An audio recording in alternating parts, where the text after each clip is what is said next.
Olá, nós estamos começando o nosso curso de raciocínio lógico, uma das disciplinas mais importantes atualmente para concursos públicos. De qualquer esfera, em qualquer dimensão, a gente tem observado uma grande importância nas questões que envolvem raciocínio lógico como sendo diferenciais para quem vai prestar um concurso público em todas as dimensões e todos os segmentos. A gente vai começar hoje falando sobre as proposições simples e as proposições compostas. Iniciando com as proposições simples. Vejamos alguns exemplos de proposições simples. Brasília é a capital brasileira. Você gosta de música clássica? Estou com frio. Por favor, ceda seu lugar ao idoso. Essa frase é falsa. Dessas frases que você leu, nós estamos interessados apenas naquelas que podem ser classificadas em verdadeiras ou em falsas. Vejamos a primeira frase. Brasília é a capital brasileira. Essa frase admite uma classificação. Ela tem um valor lógico.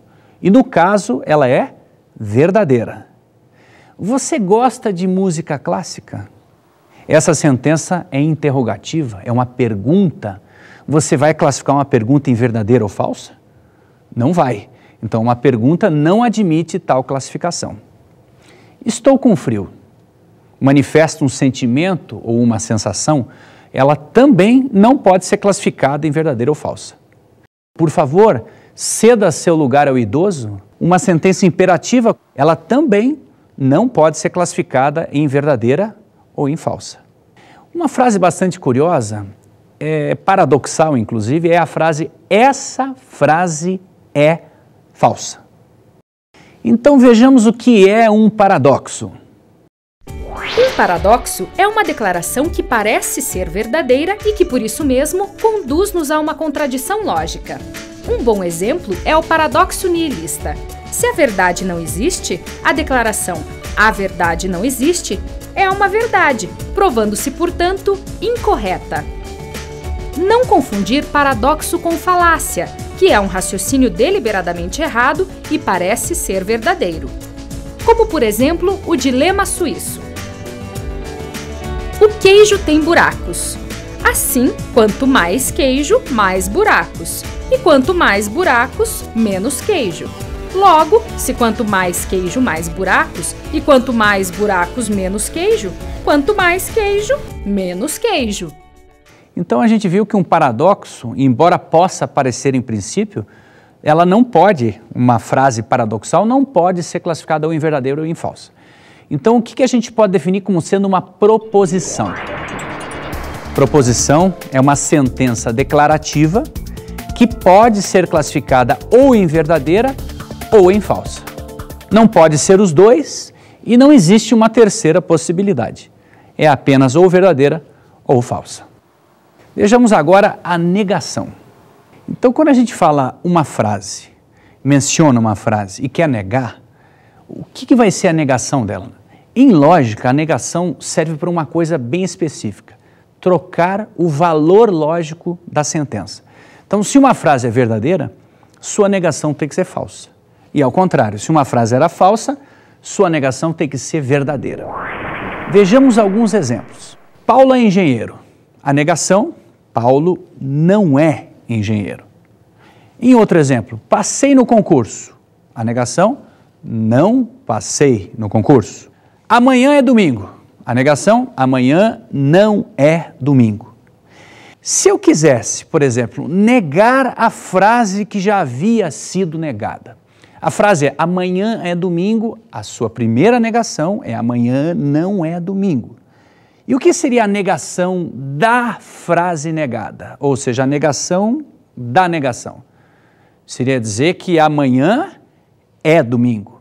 Então a gente vai verificar agora, construindo uma tabela verdade, que a negação de uma negação equivale à frase inicial, a frase original que a gente havia dito em primeiro lugar.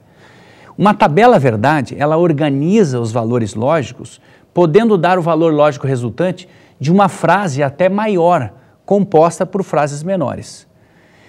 Vejamos essa primeira tabela verdade. Nela você vai observar que existe a primeira linha, que na verdade a gente não conta como sendo primeira. A primeira a gente conta como sendo a de baixo. Mas nessa aqui que está em cima, nessa linha em cima, nós temos uma proposição P, que pode fornecer qualquer informação. A negação de P, a gente faz simbolicamente com um til na frente, é muito comum, né? Então, til em P. Então, P, uma proposição, não P, a sua negação. E aqui é a dupla negação, não P. Muito bem. Então, vejamos, a primeira proposição P, ela pode ser verdadeira ou falsa. A sua correspondente negação vai trocar o valor lógico, então de verdadeiro vai ser falso e de falso vai ser verdadeiro. Na última coluna, a gente vai fazer o quê? A negação destes valores aqui, ó. Pois a gente está negando a negação de P, ou seja, está negando esta proposição aqui. Então, sendo falsa, passará a ser verdadeira. Sendo verdadeira, passará a ser falsa. Ou seja, esta coluna aqui e esta coluna aqui, elas são ou não são idênticas? São idênticas. E o que isso quer dizer?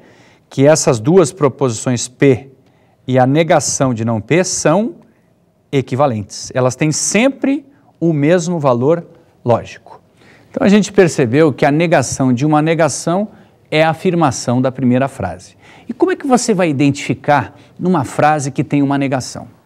Evidentemente, algumas palavras indicam isso.